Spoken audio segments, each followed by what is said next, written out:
Hi, welcome back to my channel. I'm Kat and today we are doing a sit-down summer book recommendations video because if you remember and you've been keeping up with the past couple of vlogs, I talked about the fact that I've been reading so much this year and this summer to the point where all those books I've read need their own separate video. So welcome to that video. And I wish you could see my floor right now, but I have two massive piles of books to get through in this video. There are so many, they don't even fit in the same frame. So this is gonna be fun. Also, before we get started, I just want to preface real quick that a lot of the books I'm talking about in this video are actually not set in summer, just because I feel like there's so many like specifically summer set books I've already talked about on my channel in the past that it kind of feels repetitive to keep talking about them every year, like especially some of the older book releases, Emily Henry, like People We Meet on Vacation, Happy Place, Beach Read, also like Ali Hazelwood, The Love Hypothesis. All of those are my past videos that I've filmed over the past like couple years or so, so if you're interested, I'd recommend checking out some of my older videos on my channel. But for today's video, I'm gonna focus more on the ones that I've read this year and the past year, and all of which I feel like you could still read for summer just because they are super fast paced and they're easy to follow. You don't have to think too hard about them, and so I feel like they can all be read within like 1 to 3 days. So I think they're perfect for like a day at the beach or a weekend at the lake house, whatever the occasion may be. So I'm gonna talk about those. The first book though is a romance and it is set in summer. It was one of my favorites to read this year and it's called You with a View by Jessica Joyce. This is the same author who also wrote The X-Files, which I haven't read but I've heard amazing things about. This book revolves around main character Noelle Shepard, who is unemployed, living in her parents' house and basically trying to figure out what to do with the rest of her life. She also just experienced the recent loss of her grandmother who passed away, who she was really close to, and so she's grieving a lot from that. Everything though changes when she's in the attic one day and stumbles across this box of old photos and letters of her grandma in her 20s in her younger years with this mysterious man who she doesn't recognize and who she is instantly curious to know more about. After reading all the letters and looking at everything, it appears that she was like madly in love with this man. She ends up making a TikTok video of all the photos and the letters that her grandma wrote to this man in hopes of finding him, only for the video to blow up overnight, go viral, and for this man's grandson to actually comment on the video and say, hey, this is actually my grandfather. And then she comes to find out when she arranges for the three of them to meet that the grandson is none other than her former high school nemesis, who she hated, who is now a very successful CEO of his very own travel app. So naturally she's a little jealous, hates him, also because she's unemployed and like still trying to figure it out. So naturally there's a little bit of jealousy there. There's a lot of banter. They have like a really fun back and forth thing. But because she's so curious about her grandma's story, she kind of like swallows her pride and puts up with him just so she can hear the details of everything that went on with them.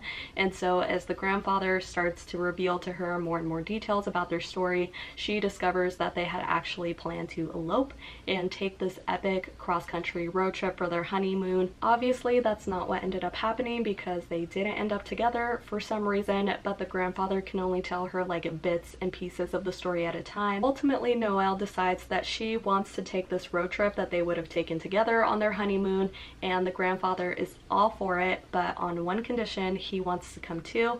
And when he says that, his grandson also gets on board, and so the three of them take this cross-country road trip, and that is really when the slow burn romance starts to take place. She gets to start to know the grandson a little bit more and realize that he really always just saw her as like his ultimate motivation in high school to do better, to be a better person, to be successful. And so that kind of starts to like melt the ice between them, even though they still have like this fun witty banter on the road trip as it keeps going.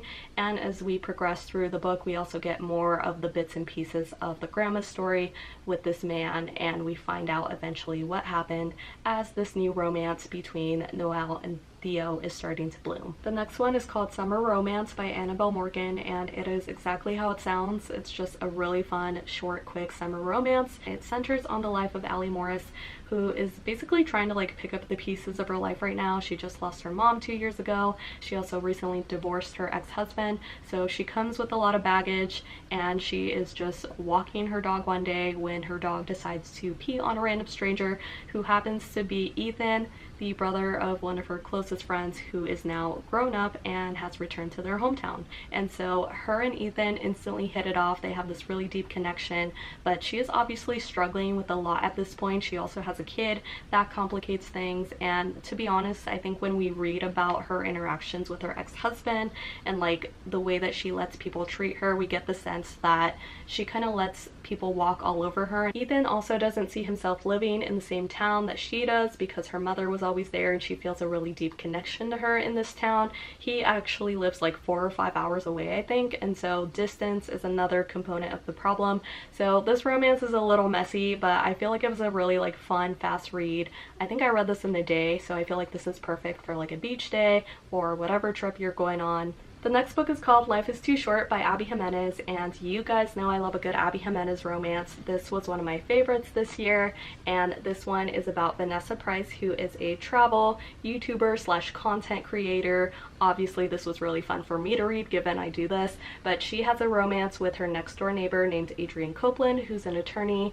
He comes over to her place one night when it's like midnight or 3 a.m., something like that, when he hears this screaming, crying baby who will not shut up. And so he comes over to her place to complain to her about it, but discovers that she doesn't know how to calm the baby down because the baby is not even hers, it's her sister's, and her sister just left the baby with her unexpectedly. And so overnight she finds herself unintentionally becoming a mother to this baby that's not even hers, that she now has to take care of because her sister is not even around and is trying to figure out motherhood. And while all of this is going on, Adrian comes over to help her with the baby when he can, and they start to develop a friendship and a close bond, but she refuses to let herself fall in love with him because of the fact that she has a potential condition that can shorten her lifespan. Everyone in her family has had this. It's called ALS, and she hasn't like officially been diagnosed with it, but she thinks that she may have it. And so because she already even thinks this, she doesn't allow herself to fall for Adrian, even though he's falling for her, and he doesn't really like understand why she's like not giving into it. And so it's a slow burn romance, and over the progression of the book we start to see her let her walls down more and more, but ultimately she like will not really let him in because of this. And I feel like I really related to her character personally. Like, she gave very eldest daughter energy because she's always taking care of other people, putting everyone before herself, and also making sure that everything in her life is kind of like in its place and organized and nothing is like out of order. And so the fact that she now has this baby that she has to take care of and she didn't plan for this, like, just completely throws up all her life plans in the air.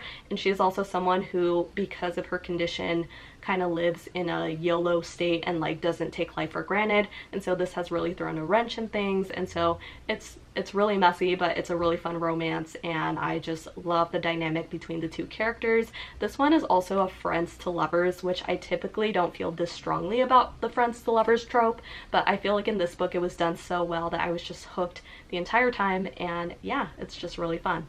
The next one is called The Soulmate Equation by Christina Lauren, and I absolutely love this one. This one is about Jessica Davis, who is basically just a single mom trying to make ends meet. She's like well off enough to where she's stable. She's like middle income, but she's not like rich, if that makes sense.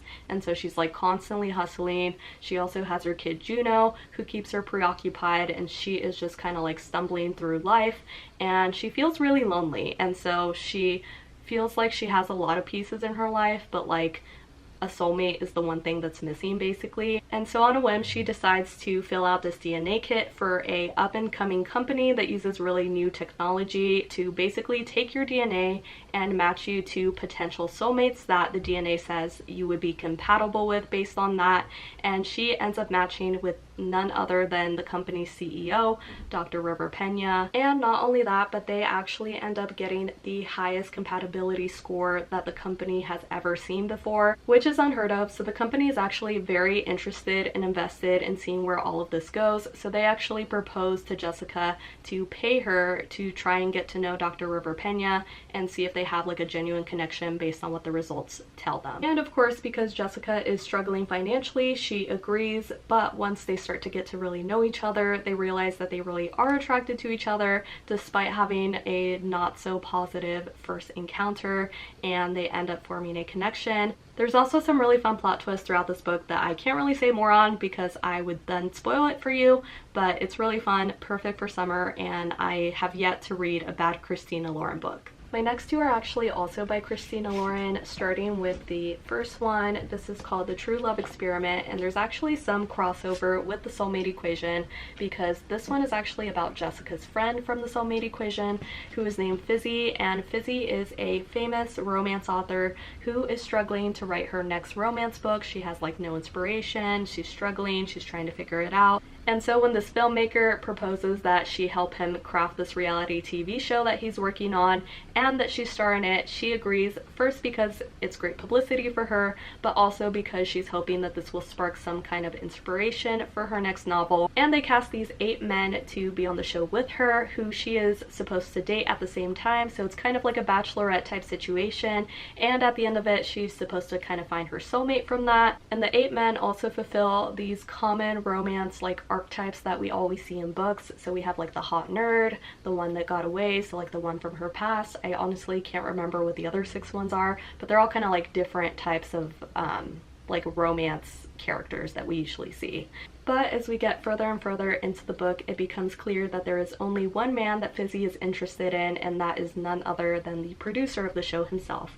So that obviously complicates everything, but they have such a like stronger bond than she has with any of the other men, and now the producer has to like watch her fall in love with these other 8 men, who some of them she actually likes, and so it gets a little competitive. There's some jealousy, there's some slow burn, and there's all this buildup that is really, really fun. And the last Christina Lauren book is The Paradise Problem. The Paradise Problem tells the story of Anna and Liam, who I think 5 years ago or something like that, they got married just in like name only, so it's a purely contractual marriage, both for their own benefit. They each have like different things that they're trying to get out of it. Anna is a student at UCLA, so she does it to try and get subsidized family housing, which she ends up doing. And then Liam is actually the son of a very wealthy family who owns a grocery store chain, and he is actually doing it to secure his inheritance because one of the clauses in his grandfather's will is that he has to have been happily married for 5 years or something like that. And so he's coming up on that. It's almost going to be 5 years, but all of a sudden now his family, who has never like really pushed it before, wants to suddenly see his wife, and so he reaches out to Anna and tells her that they basically have to fake date in order for him to pull this off and for him to secure his inheritance. And she agrees to help him, so they go on this family vacation where everyone is meeting, and they are meeting her for the first time, and they basically have to pretend the fake date and pull this off so that everything goes according to plan. Except for the fact that they start falling for each other. She kind of starts to see this like fractured family dynamic that Liam has had to deal with his life, and starts to develop some feelings because of that, and he reversely on the other side also develops feelings for her. The next book I just talked about recently on my channel, but I'm plugging it again. It's called The Perfect Fit by Gilmore. This is also the same author who wrote Love Interest, which I've also talked about on my channel. Both are very underrated reads. They are so good, and she is so underrated as an author. I'm just waiting for her to blow up in the future. This book is about main character Josephine Davis, who has spent all of her 20s building her own fashion company that she is the CEO of, called Revenant. The company at this time is going through some struggles and problems, and so she's recommended to bring in a consultant. The consultant ends up being Will Grant, who is the brother of her old best friend that she had a falling out with in high school. So from the very beginning things are already awkward, not to mention that she's attracted toward Will, but she doesn't want to admit that just because of the situation and what it is with her old best friend. So she kind of like tries to push that away, but he is super good at his job and helps her through a lot of problems. Also notices that she is getting like really burnt out and just is on the verge of complete burnout from just spending so much time on this company that she's literally spent her entire life building. And so they develop this connection as friends, and they start to get closer. I just realized the sun is literally setting as I'm here talking to you, so I'm gonna wrap up this video, but all I'm gonna say about the next few books is if you watched the Hannah Montana movie as a kid and you had the biggest crush on Travis, then you'll love these, and or if you just love cowboy romances, you'll love these. The next few are part of the Chestnut Spring series. I actually only have the first 3 books. I think there's a total of 5 in this series, but these all center on cowboy male main characters, and I read all of these in a day, so they're super easy and fun for summer. And yeah. And Elsie Silver recently also came out with a second series of cowboy romances, so I'm gonna plug those real quick. But these are part of the Rose Hill series, and I'm actually in the middle of this right now. I read Wild Love a few months ago. I really liked it. I actually liked it a lot more than the Chestnut Spring series, so if you didn't like the Chestnut Spring series, you might want to give this one a second chance. And then Wild Eyes is actually my current read right now, and I am really liking it. Also, these are like super fast and fun. I read all of these books, like all 6 of them, within a day or 2. And those are all the book recs I have to share with you for this video. Thank you guys so much for watching, and if you like this video, don't forget to like, comment, and subscribe. I always link all my socials below if you want to follow along, and I will see you guys in the next video very soon. Bye!